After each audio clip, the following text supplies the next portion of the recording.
안녕하세요. 영신교회 이hu선 목사입니다.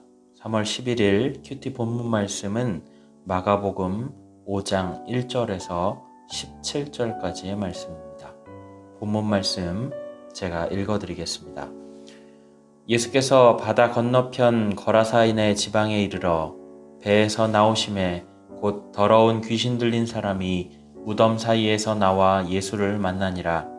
그 사람은 무덤 사이에 거처 하는데 이제는 아무도 그를 쇠사슬로도 맬 수 없게 되었으니 이는 여러 번 고랑과 쇠사슬에 매였어도 쇠사슬을 끊고 고랑을 깨뜨렸음이러라. 그리하여 아무도 그를 제어할 힘이 없는지라. 밤낮 무덤 사이에서나 산에서나 늘 소리 지르며 돌로 자기의 몸을 해치고 있었더라. 그가 멀리서 예수를 보고 달려와 절하며 큰 소리로 부르짖어 이르되 지극히 높으신 하나님의 아들 예수여, 나와 당신이 무슨 상관이 있나이까? 원하건대 하나님 앞에 맹세하고 나를 괴롭히지 마옵소서 하니, 이는 예수께서 이미 그에게 이르시기를 더러운 귀신아 그 사람에게서 나오라 하셨습니다. 이에 물으시되 내 이름이 무엇이냐? 이르되 내 이름은 군대니 우리가 많음이니이다 하고 자기를 그 지방에서 내보내지 마시기를 간구하더니 마침 거기 돼지의 큰 떼가 산 곁에서 먹고 있는지라.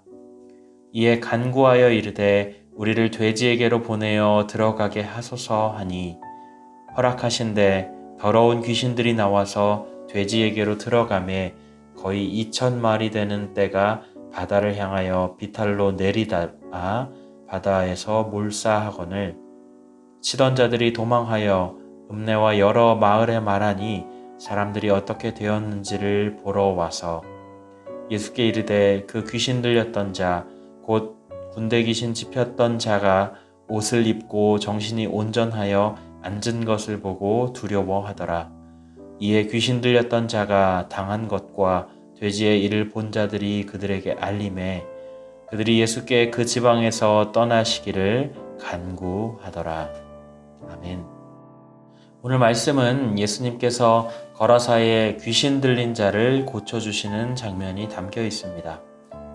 이 귀신 들린 자는 무덤 사이에 거주하고 또 자신을 제어하기 위해 채워놓은 고랑과 쇠사슬을 다 끊어버리며 늘 소리 지르고 돌로 자해를 하는 상태였습니다. 아무도 그를 막을 수가 없었죠. 사람들은 혐오와 공포와 저주의 시선으로 그를 바라보았습니다. 그를 제어하려고 이 흉폭한 동물에게나 사용할 법한 이 고랑과 쇠사슬을 메었을 정도니까요. 한 사람의 존엄성이 이 귀신에 의해서 완전히 파괴된 것입니다. 그런데 그 땅에 예수님께서 오십니다. 생명 그 자체인 예수님께서 그를 만나시고 또 그의 몸에 깃들어 있던 귀신을 꾸짖어 내쫓으시고 그의 고통을 멈춰주시고 또 인간으로서의 존엄을 회복시켜서 또 가족에게로 돌려 보내주셨지요. 군대라는 이름의 이 더러운 귀신들은 예수님으로 인해서 인간을 파괴하는 대신 자신의 속성대로 돼지들의 존재를 파괴하는 쪽으로 해서 그 땅을 떠나게 됩니다.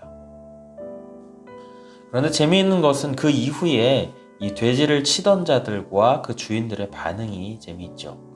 17절에 보면 그들은 예수님께 떠나시기를 간구합니다. 예수님께서 그 땅에 계속해서 계셨다가는 자신들의 재산이 남아나지 않을 것 같다라고 하는 생각이 있었다라는 것이죠. 우리가 말씀을 좀 확인해 보면 이 귀신 들렸던 자가 정신이 온전하여지고 또 앉은 것을 보고 두려워하였다라고 기록하고 있습니다. 이전에 귀신 들렸을 때 두려워하던 것과 마찬가지로 정상으로 돌아왔는데도 두려워한다라는 것. 여러분, 이것은 그 사람의 영혼이 돌아온 것에 대해서 기뻐하는 것이 아니라 오히려 두려움을 드러내고 있다는 것이죠.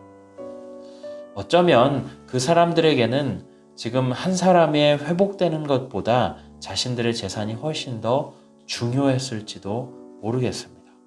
결국 예수님께서는 배에 올라서 그곳을 떠나시죠. 저는 오늘 말씀을 읽으면서 이런 묵상이 되었습니다. 예수님이 가시는 곳마다 회복과 자유함이 일어납니다. 거짓의 영이 떠나가게 되고 사람이 지으신 이의 뜻대로 회복되는 그런 역사를 보이게 됩니다. 이런 역사를 경험한 사람들이 바로 우리 그리스도인들이고 더 이상 죄의 사슬이 우리를 결박할 수 없는 그런 참 자유를 소유한 자들이라는 것이죠. 여러분, 그러나 우리가 이 귀한 것을 우리만 가지고 있다라고 한다면 우리는 구원받은 자로서의 직무유기입니다. 우리가 예수님이 걸음이 그러했던 것처럼 황폐하고 거짓된 영이 지배하는 그런 세상 속으로 깊이 들어가서 복음의 향기를 드러내며 그 기쁨을 널리 알리고 함께 자유할 날을 꿈꿔야 한다는 것이죠. 저는 오늘 제가 묵상한 내용을 여러분들과 함께 나누었습니다. 이 시간에 우리가 말씀을 놓고 함께 기도하실 때에 하나님, 황폐하고 무너져 있던 우리의 형상을 회복시켜 주신 그 은혜에 참으로 감사합니다. 우리가 우리에게 주신 그 은혜와 사랑을 우리 안에 가두어 두지 않고 세상을 향해 흘려보내서 함께 기뻐하고 함께 자유하며 함께 치유된 기쁨을 누리게 하옵소서. 그런 복된 삶을 살게 하옵소서. 이 시간에 함께 기도하시고 오늘 하루도 복음의 통로로 살아가시는 그런 성도님들 다 되시기를 예수님의 이름으로 간절히 소망합니다.